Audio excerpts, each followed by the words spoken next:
अस्सलाम वालेकुम, welcome to my channel Tanzila's kitchen at. कैसे हैं आप सब। आज हम अपने किचन में बनाएंगे पुदीने की हरी चटनी, जिसमें थोड़े से स्पाइसेस यूज़ होते हैं, लेकिन ये चटनी हमें बहुत मज़ा देती है। ख़ासकर गर्मी के दिनों में जब खाना खाने को दिल नहीं करता, तो ये चटनी खाने के साथ हमें खाएं तो खाना ज़रूरत से ज़्यादा ही खाया जाता है।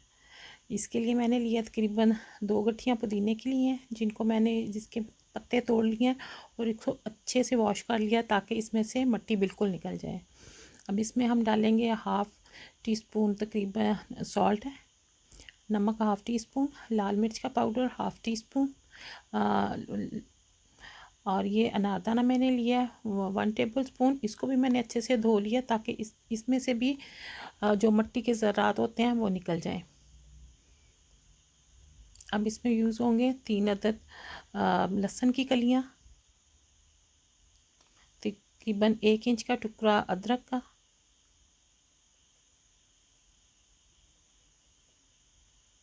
और एक छोटा सा हमने प्याज लेना है।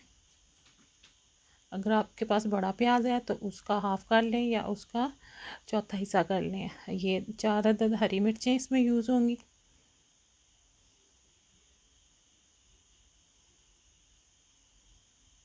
देखिए, इसको हम हाथ से बनाएंगे, यानी कि ये दोड़ी डंडे में हम इसको पीस लेंगे। आपके पास अगर नहीं है तो फिर आप चॉपर में कर सकते हैं, वरना इस तरह हाथ से बनी हुई चटनी तो बहुत जायका देती है, क्योंकि चॉपर में तो ये सब चीज़ें कट जाती हैं, लेकिन इस तरह से हम इसको पीस के हर चीज़ का हम इसमें जूस शामिल होता है, जिसकी वजह से ये बहुत ज़्यादा मज़े की लगती है।